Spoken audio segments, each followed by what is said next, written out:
Alright people, welcome back to another Top Knot production. My name as always is Shreds. It hasn't changed, at least as far as I know. Bringing you some more of the Space Marines. Episode 7. I get caught on the rail there, that's pretty pro. Our mission right now is to go ahead and shoot down that dropship. Not an easy task. The tactic I tried to use here was the charge shot, just to try and make it better. That's probably the best shot I put on it the whole time. While we're watching me fail with the charge shot, I want to continue the games I am looking forward to of 2012. Last time we heard about StarCraft 2, Metal Gear Solid, and a bunch of other stuff, interesting things. There is a cutscene in the middle of this, so I'll try and time it right. First game I want to talk to you guys about was actually had a trailer released recently, September 14th, I believe it was. Something like that. Max Payne 3 is a sequel to games I played the crap out of as a young person I think works. The Max Payne series was quite influential in its time with the development of bullet time. I think that came out around the same time that the Matrix did. Kind of a revolutionary period in cinema, post-production and audio production, video production type thing. Something that we take for granted now, but was a big thing back then. Anyway, Max Payne 3. From the story aspect, it takes place 8 to 12 years after the events of Max Payne 2. He has since moved out of the States. Too many terrible memories, I guess. I can't really blame him on that one. The place it takes part in, I believe, is somewhere down in Brazil or Bolivia, something like that. Kind of an important detail that I missed out on, but that's fine. The central portion of the story, as I sound like a snake today for some reason, I don't know why. He has since started working for a very wealthy and influential family in whatever country he's in, and from what I've read, he gets double-crossed while working as a security member for them. What that means, I'm assuming, is some type of kidnapping takes place, something like that. We shall see. I believe it's a kidnapping based on what I saw in the trailer. Max is still going through a pretty tough time, so things like that will happen.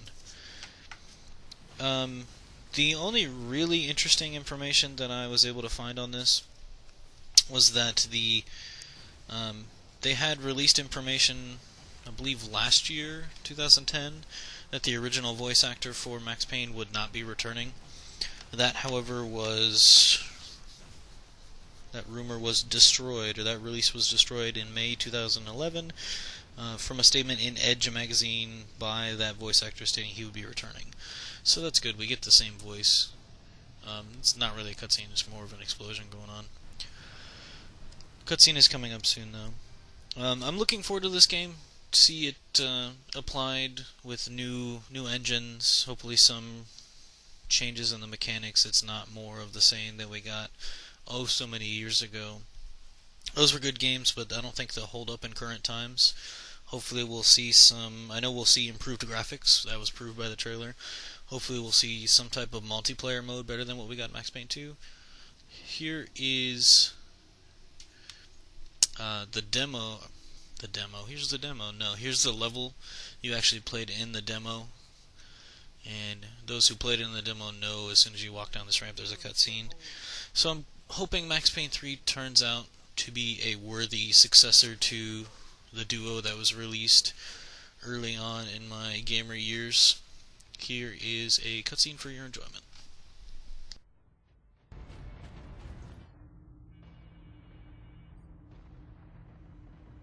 What is that servo skull doing? Trying to deliver a message. Must be damaged.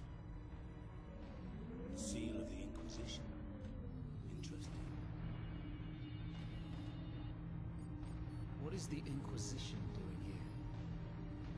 We're about to find out. This is Inquisitor Drogan. I need urgent assistance at Manufacturer of the Jacket. They're after the experimental device. The device is safe for the time being. I've drawn them off. But now I'm trapped. If I die, you must keep the device out of enemy hands. Or he'll be unstoppable. I needed more time. Was nearly ready.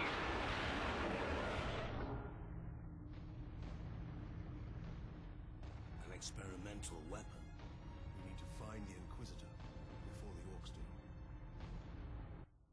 Keep moving. Alright, so that's your cutscene. I thought it was funny as I was watching that cutscene again that the servo skull was just kind of sitting there. Like I was waiting for orders, and then they never tell it to do anything. Just little details that I pick up on as I watch the game again. Next one that I wanted to speak on would be Metro Last Light. This is going to be the sequel to Metro 2033. It's been genre categorized as a survival horror / FPS. Now, I'll be honest with you guys, I never played Metro 2033, so I don't have a lot of details. If you have any details or memories of that game, this is an excellent grenade, by the way. Boosh! All of you sit down. So if you have any details on Metro 2033, go ahead and feel free to post them in the comments. Enlighten us all with your font of information on this game, because I really have no idea.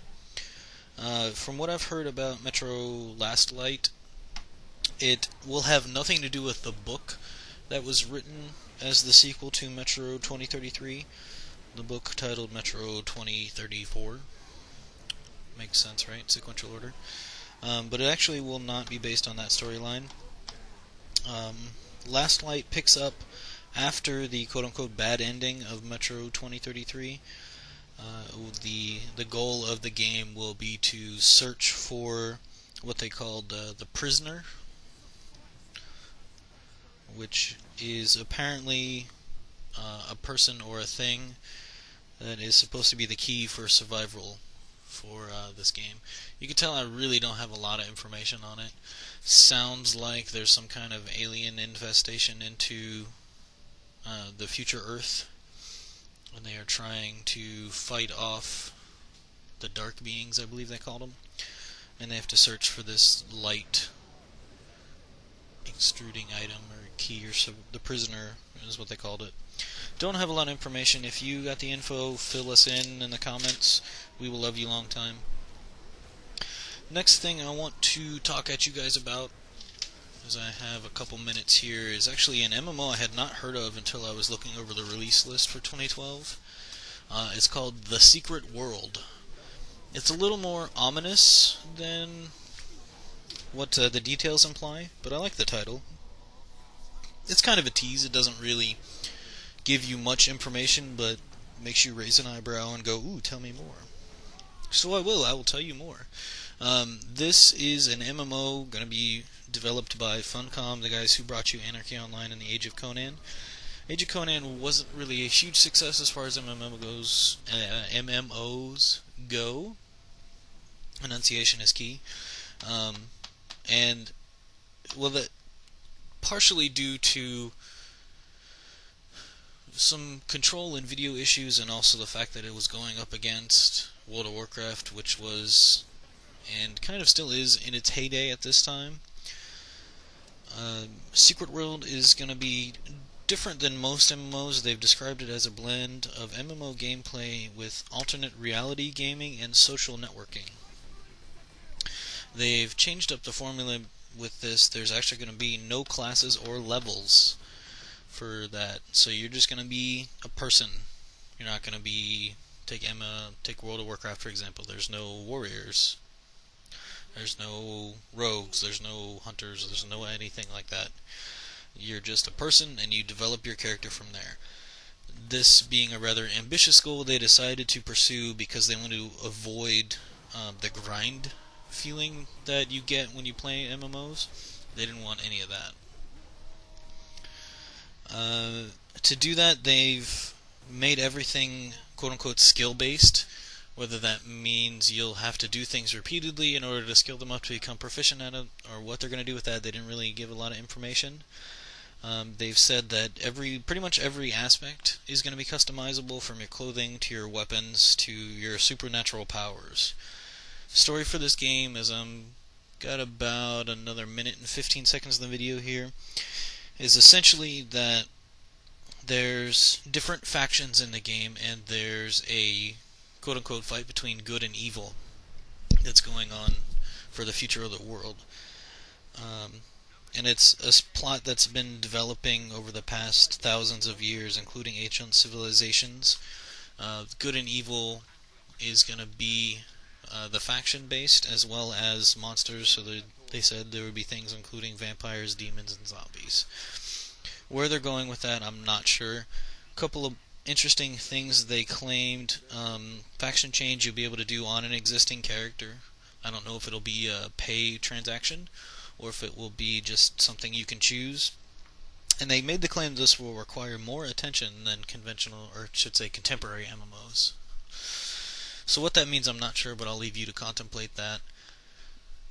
I am running out of time here, so I will go ahead and wrap this up. I want to thank you for joining me with another episode of Space Marines Episode 7. My name is Shreds, you are the audience. Thanks for joining me, have a good one.